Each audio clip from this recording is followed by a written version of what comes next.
This video is brought to you by Blinkist. I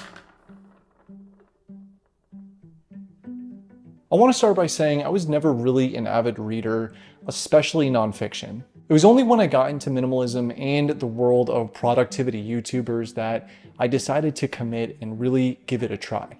Now that I think about it, pretty much every single book on this list was either recommended by someone in the comments or by a YouTuber that I follow.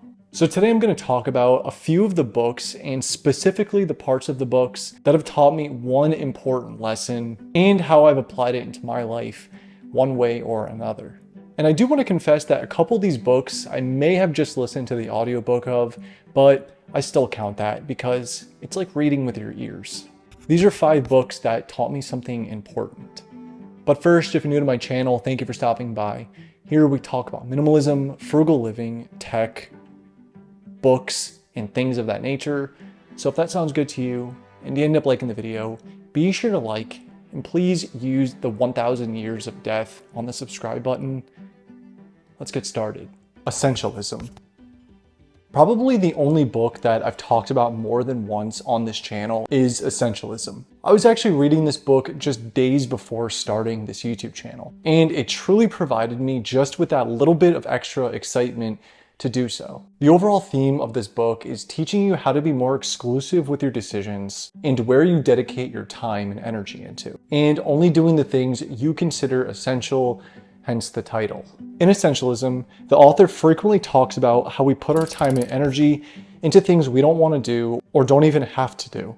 He also talks about confusing being busy with being productive, and how putting all of your focus into the most important thing, instead of some of your focus into multiple things, yields better results. My favorite quote from this book is, "If it's not a definite yes, then it's a definite no." Without taking that quote too literally all of the time, it's absolutely helped me be a lot more strict with my commitments. And this book absolutely taught me how to say no more often. Because I always used to be a people pleaser, and I would always say yes, even when I really didn't want to. Anyone who reads this will gain some value and walk away remembering at least one key point. I will teach you to be rich. And I actually only recently heard of this book when Matt D'Avella spoke about it a few weeks ago. And I also believe someone left a comment on one of my videos about it a few weeks ago. So thanks for the recommendation. I would say this book is a great place to start to just build the foundation of good money habits. The author goes into things like building good credit, paying off debt, choosing good banks, and a little bit about investing, as well as going pretty well into detail about each one of these things. I don't try to hide that I don't really know anything about investing, but this book really explained it in a way that was easy to understand and basically just dumbed it down for me, enough for me to actually get started. I wouldn't say there was one single thing that stuck out to me specifically from this book, but it was literally the book that had me sit down and open a Vanguard account and begin investing. I highly recommend this book for anyone looking to get caught up or ahead with their finances. Before I get into the next book on this list, I have to thank the sponsor of today's video, Blinkist. Blinkist brings over 5,500 nonfiction books to the table and outlines the most important points into 15-minute segments I can listen to or read. As a matter of fact, every book on this list is offered on Blinkist, as well as every book I plan on reading in the immediate future.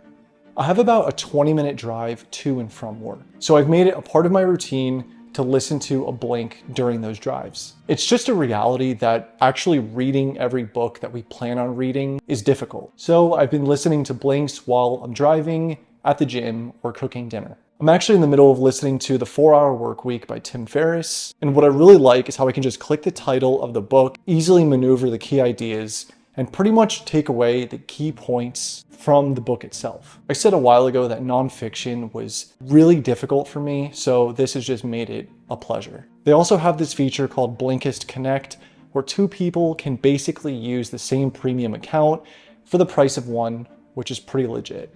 It's still early enough in 2023 to build some good habits and read or listen to valuable books. And I truly believe Blinkist is the easiest way to do that, because I've been a fan way before this partnership. I highly recommend you give them a look and get 25% off Blinkist Premium and enjoy 2 memberships for the price of 1. Start your 7-day free trial by clicking the link in the description box. Thank you, Blinkist, for this collaboration. The unfair advantage.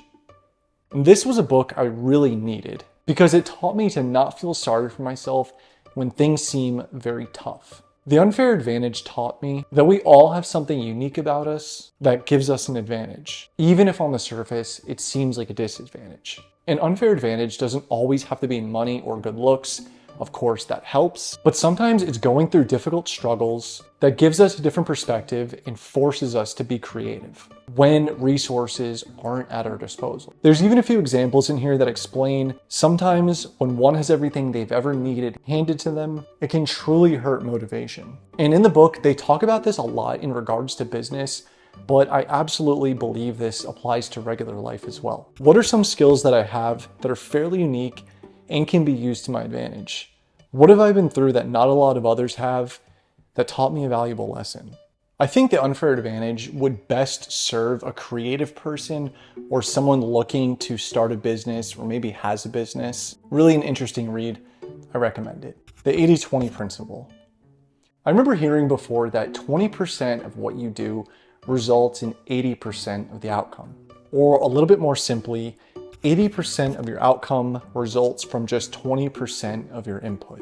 I've heard this in several YouTube videos throughout the years, but I didn't even know there was actually a book on this. So when I did see this title, I was immediately interested and decided to give it a read. Overall, this book did have a lot in common with Essentialism, which is probably why I enjoyed it. And just like the previous book, the author talks a lot about the 80-20 rule in regards to business, but I also feel like this applies directly to our daily life and our routines, as well as our social circles. By identifying the 20% of causes that are responsible for most of the effects, you can focus your efforts on those areas that have the greatest impacts. This helped me work more efficiently to achieve better results with less effort. The 80-20 principle gave me the inspiration to look at my own life and see where I can apply it to make a meaningful difference. When it comes to people, identify the 20% that brings you 80% of your happiness. Spend more time with the people that make you happy and less time with those people that drain your energy. And wow, that sounds so rude out loud, but it's true.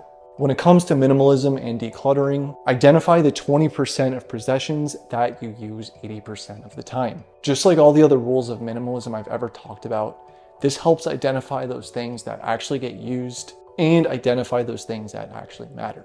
By applying the 80-20 rule into my life, I can focus on those things that really matter and achieve more with less effort. Meditations.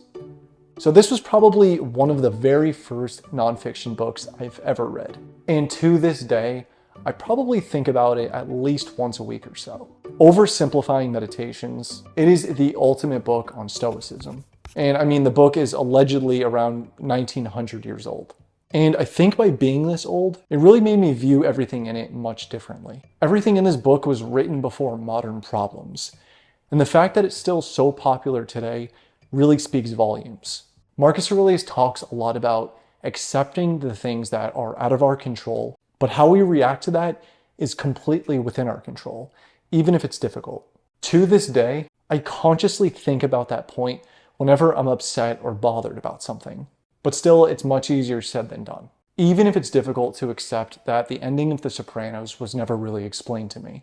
While he touches a lot on Stoicism in this book, there's a lot of references on what could be considered minimalism as well. He directly speaks about the importance of living a frugal, simple life and seeking to improve your well-being. I would say out of every book on this list, Meditations has had the biggest impact on who I am today. So if you hate me, blame this book.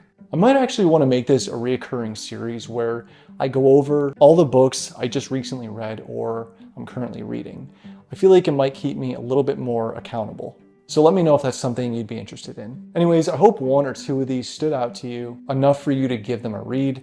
And don't forget to check out Blinkist. There's a link for that in the description box. Anyways, as always, I appreciate the time you spent here and I appreciate you watching. If you did like this video and you like this type of content, be sure to like and consider subscribing to my channel, and I'll see you next time.